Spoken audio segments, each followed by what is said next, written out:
भोले बाबा अइनी आंगनवा सखी बेल पत्तर चढ़ाई दहो।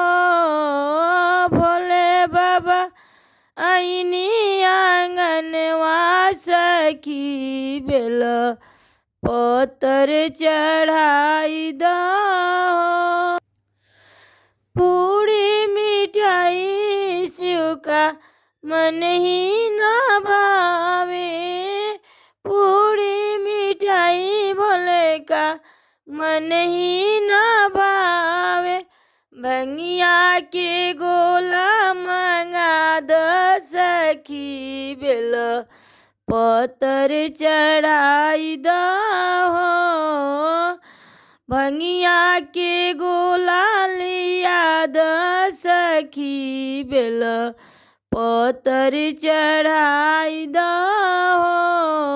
भोले बाबा अइनी आंगनवा सखी बेल पत्तर चढ़ाई दहो।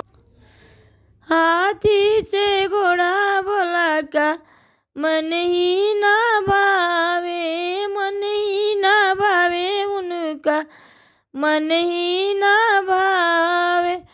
बसा बैलवा मंगा द सखी बेल पत्तर चढ़ाई दहो। नंदी बैलवा लिया द सखी बेल पत्तर चढ़ाई दहो। भोले बाबा अइनी आंगनवा सखी बेल पत्तर चढ़ाई दहो। कोठा अटारी भोला का मन ही न भावे, माला अटारी भोला का मन ही न भावे। टूटही मड़ैया छावा द सखी बेल पत्तर चढ़ाई दहो। टूटही मड़ैया छावा द सखी बेल पत्तर चढ़ाई दहो।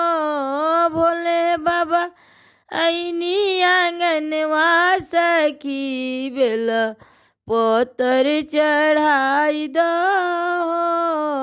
भोले बाबा अइनी आंगनवा सखी बेल पत्तर चढ़ाई दहो।